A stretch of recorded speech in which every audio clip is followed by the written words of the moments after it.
నమస్తే. ఇంకా మన విచక్షణని మనం పరీక్షించుకోవడానికి 2 రోజులు మాత్రమే ఉంది ఓటు ద్వారా. నాకు ఈ సందర్భంలో ఒక సంఘటన గుర్తొస్తుంది. వాల్మీకి రామాయణంలో రామచంద్రుడు అడవికి వెళ్ళిన తర్వాత దశరథుడు రాముని యొక్క వియోగాన్ని తట్టుకోలేక స్వర్గస్థుడవుతాడు. అయితే ఈ వృత్తాంతమంతా తెలుసుకున్న భరతుడు తన అన్నని ఎలాగైనా ఒప్పించి తిరిగి అయోధ్యకు రప్పిస్తానని మంత్రులతో అట్లాగే సైన్యంతో కూడా కలిసి రామచంద్రుడు ఉండేటువంటి చిత్రకూట పర్వతానికి వెళతాడు. వెళ్ళి తనని తిరిగి రావాల్సిందిగా అడుగుతూ ప్రార్థిస్తాడు రకరకాల రీతుల్లో. ఆ సందర్భంలో రామచంద్రుడితో రాముని మంత్రుల్లో ఒకరైనటువంటి జాబాలి అంటాడు, ఏమయ్యా, మాట ఎవరికి ఇచ్చావో ఆ తండ్రే ఇప్పుడు లేడు కదా, నీ దగ్గర మాట తీసుకున్న తండ్రే లేకుండా గతించి వెళ్ళిపోతే ఇంకా మాట, ధర్మము, న్యాయం అంటావేంటాయా? ప్రజలంతా నిన్ను కోరుకుంటున్నారు కదా, నువ్వు పరిపాలించాలని, తిరిగి రా వెనక్కి అని అడుగుతాడు. అప్పుడు రాముడు ఒక మాట అంటాడు, చారిత్రమేవ వ్యాఖ్యాసంతి కులీనం వా అకులీనం వా అంటూ. అంటే ఒక వ్యక్తి ఎట్లాంటి వాడో నా తండ్రి ఇప్పుడు ఉండకపోవచ్చు, కానీ నేను ఆయనకి ఇచ్చిన మాట అయితే మాటే కదా. ఒక వ్యక్తి ఎట్లాంటి వాడో వాడు చేసే పనులు, వాడి నడవడిక, వాడి యొక్క చారిత్రము అంటాం అనమాట. అంటే క్యారెక్టర్ అంటారు. అతని యొక్క ప్రవర్తన ఎట్లా ఉంటుందో అతని పనుల ద్వారా అతని ఆలోచనల యొక్క ఔన్నత్యాన్ని మనం అర్థం చేసుకుంటాం కదా. అట్లా గడచిన కొంతకాలంగా వివిధ రాజకీయ పార్టీల తీరుతెన్నుల్ని గమనిస్తున్న ఒక సామాన్య వ్యక్తిగా నిజానికి నేను నా పనేదో చేసుకు జీవిస్తూ ఉంటాను. నేను ఏ పార్టీ కార్యకర్తని కాదు, ఏ పార్టీకి అనుయాయుణ్ణి కాదు, ఎవరి పార్టీలో తిరగటం లేదు. కానీ ఈ సమాజంలో నేను కూడా ఒక పౌరుణ్ణి, నేను కూడా ఒక భారతదేశంలో పుట్టినందుకు గర్వపడుతూ ఉండే వాళ్ళలో నేను కూడా ఒకడిని. ఆ భారతదేశంలో ఆంధ్ర రాష్ట్రంలో, అంటే తెలుగు మాట్లాడగలిగేటువంటి రాష్ట్రం అని నా ఉద్దేశం. తెలుగు మాట్లాడగలిగే, తెలుగు భాష మాతృభాషగా కలిగినటువంటి రాష్ట్రంలో పుట్టినందుకు గర్వపడే వాళ్ళలో నేను కూడా ఒకడిని. అట్లాంటి ఒక సామాన్య ఓటర్నైన నేను నా ఓటు హక్కుని ఎవరికి వినియోగించుకోవాలి, ఎవరికి వెయ్యాలి అనేది ఒకసారి ఆలోచించినప్పుడు నాకు ఒక సందర్భం గుర్తొస్తుంది. ఏంటంటే, చిన్నప్పుడు మా మాస్టర్ గారు పాఠాలు చెప్పేప్పుడు, నాకే కాదు మీరంతా చదువుకున్నప్పుడు మీకు కూడా ఇది అనుభవం అయి ఉంటుంది. ఏదైనా ఒక 2-3 వస్తువుల గురించి మనకి చెప్పాలి అనుకుంటే ఒక పట్టిక గీసి ఒక్కొక్క వస్తువు యొక్క గుణగణాలేంటి, దాంట్లో ఉండే ప్లసెస్ ఏంటి, మైనస్ ఏంటి అనేది వివరిస్తాడు 3 వస్తువులను పక్కపక్కనే ఉంచి. అట్లా ఒక్కసారి ప్రస్తుతం ఉన్నటువంటి వాళ్ళలో ఎవరికి నేను ఓటు వేయాలి అని నేను ఆలోచించినప్పుడు, ఎప్పుడూ కూడా ఇతరులని దూషించడమో ద్వేషించడమో మన తాత్పర్యం కాదు. మనకి ఏది మంచో దాన్ని గుర్తించడం మాత్రమే మన తాత్పర్యం. కనుక నేను ఎప్పుడూ ఇతర పార్టీలను తిట్టే ఉద్దేశం నేను చేయటం లేదు. కానీ బేరీజు వేయాలి అన్నప్పుడు నేను ఎవరికి ఓటు వేయాలో, ఎందుకు వేయాలో అనేది చర్చించేప్పుడు మాత్రం గుణదోష పరామర్శ చేయడం కోసం మాత్రమే ఇతరులను నేను కాసేపైనా స్పృశిస్తున్నాను ఈ వీడియోలో.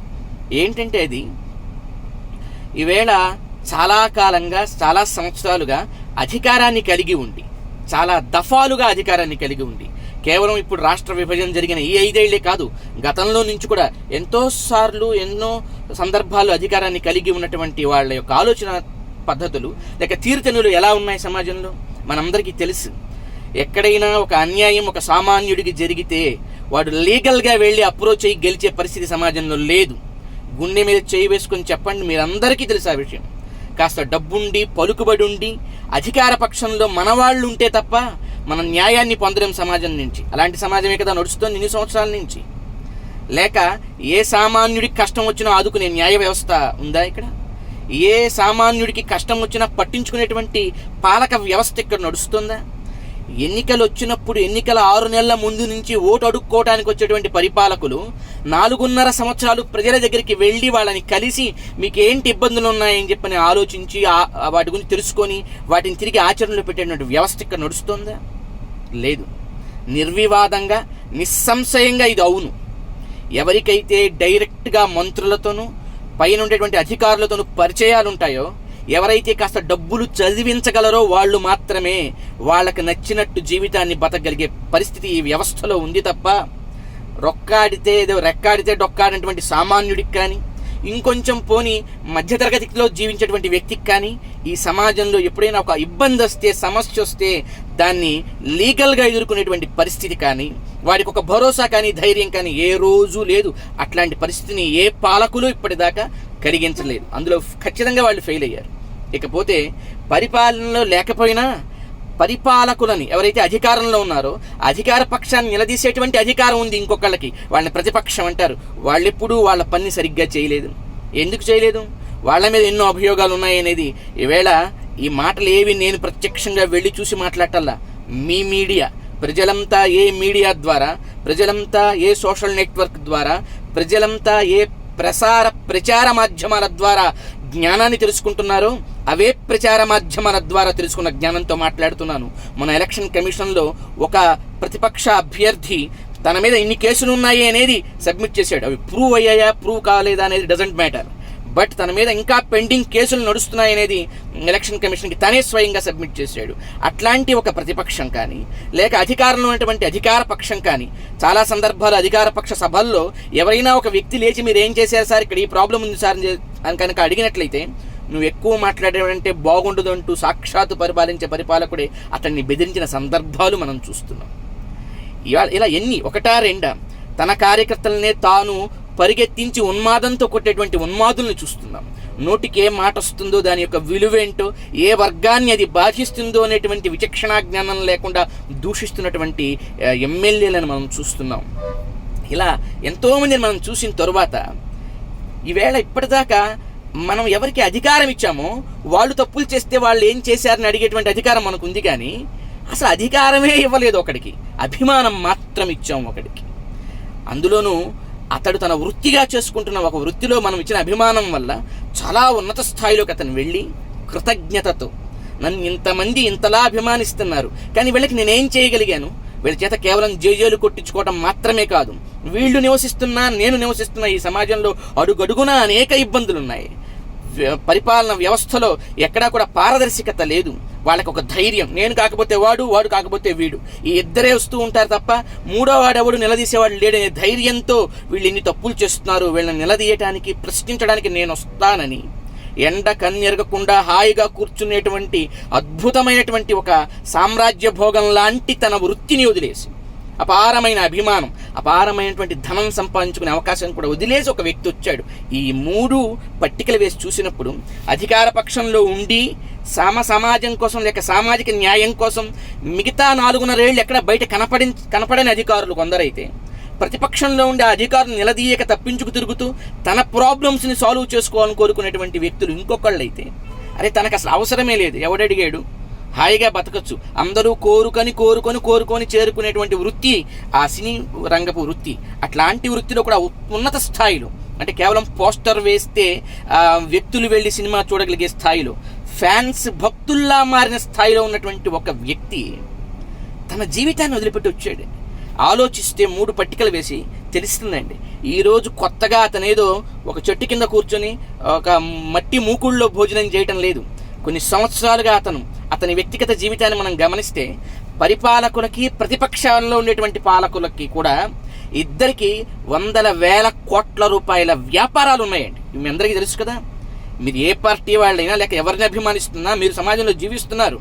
ముఖ్యమంత్రి గారి దగ్గర నుంచి, ప్రస్తుత ముఖ్యమంత్రి గారి దగ్గర నుంచి ప్రతిపక్షంలో ఉన్నటువంటి వ్యక్తులందరికీ కూడా 100,000 కోట్ల రూపాయల వ్యాపార సంస్థలు ఉన్నాయా లేవా?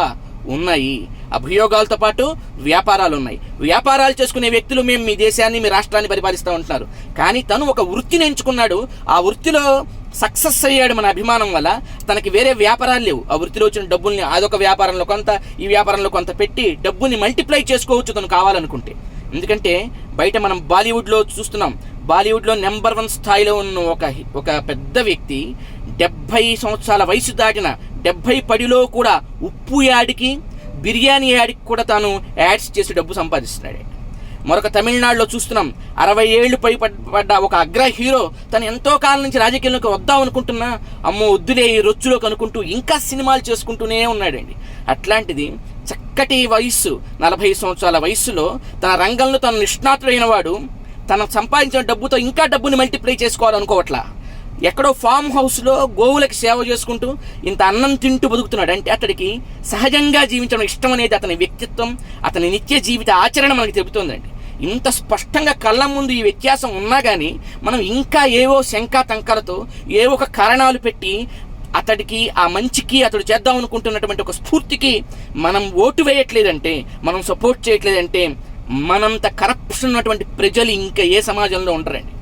కానీ నేను అనుకుంటున్నాను, ఒక తప్పు చేసి మనల్ని అడ్డగోడుగా విడగొట్టిందనే ఒకే ఒక కారణంతో కాంగ్రెస్ పార్టీనే ఈ రాష్ట్రంలో నామరూపాలు లేకుండా చేసే అంత స్పృహ ఉన్నటువంటి ఈ తెలుగు ప్రజలకి, ఈ ఆంధ్ర జాతికి ఒక వ్యక్తి ఎండకన్నెరక్కుండా ఉండే జీవితాన్ని వదిలేసి వచ్చాడు సార్. తనకి పేరు, తనకున్నంత పేరు, తను నిజంగా ఓ చోటకి వెళితే ఒక రాష్ట్ర ముఖ్యమంత్రికి చూడటానికి కూడా అంతమంది జనం రారు, అంత పేరుంది. ఈ విదేశాల్లో తన పేరు ప్రశ్నలు ఉన్నాయి. ఇతర దేశం వాళ్ళు గుర్తించి తనకి అవార్డ్స్ ఇచ్చారు. హార్వర్డ్ యూనివర్సిటీ లాంటి తనని హానర్తో ఆఫర్ చేసిన తన యొక్క స్పీచ్ వినటానికి. అట్లాంటి ఎన్నో గౌరవ మర్యాదలు పొంది పేరు ప్రశ్నలు ఉన్న వ్యక్తి డబ్బుని, పేరుని తృణప్రాయంగా వదిలిపెట్టి మనలో ఒకడై, అరే ఇక్కడ ప్రశ్నించేవాడు లేడు, నిలదీసేవాడు లేడు, ఎవరికి తోచినట్టు వాడు చేసుకుంటున్నాడని చెప్పి స్పందించి ఆ ఓటు వేయడానికి వచ్చాడు. అంతేకాదు, గమనిస్తే ఒక్కసారి తన తల్లిను, తన చెల్లిను, తనకుండేటువంటి ఇంట్లో స్త్రీలను తీసుకుని తన తరపున ప్రచారం చేయట్లేదు మిగతా పార్టీల్లాగా. ఇంకోటి గమనించవచ్చు, తను ఉన్నటువంటి ఫిలిం ఇండస్ట్రీలో తన వల్ల సహాయం పొంది తనను అభిమానించే వాళ్ళు కోకోలలో ఉన్నారు. వాళ్ళందరినీ తనే పిలిచి ఒకసారి ఓ మీటింగ్ పెట్టి మీరంతా నా తరపున మాట్లాడాలి రండి అంటే మొహమాటంగా ఆయన అందరూ వస్తారు, ఇష్టంతో చాలామంది వస్తారు. కానీ ఏ రోజు ఆ పని చేయలేదు. నేను ఒకటి నమ్మాను, నేను ఒక్కడిగా వెళతాను, ఇష్టం ఉన్న వాళ్ళు వాళ్లే అనుసరిస్తారు అనే నిబద్ధత తనకుంది. తనకి పదవీ వ్యామోహం లేదు, గెలుపు కాంక్ష అంతకంటే లేదు, మార్పు తపన తప్ప. కానీ మిగతా వాళ్ళని మనం చూస్తున్నాం, డబ్బులు ఇచ్చి మరీ సినిమా ఇండస్ట్రీలో వ్యక్తులను తెచ్చి తిట్టడానికి ప్రెస్ మీట్లు పెట్టించేటువంటి వైఖరి ఒక పార్టీ నిర్వహిస్తుంది నిరంతరం. మన కళ్ళ ముందు కనిపిస్తుంది కదా ఈ వ్యత్యాసం. ఎందుకు గుర్తించలేము మనం?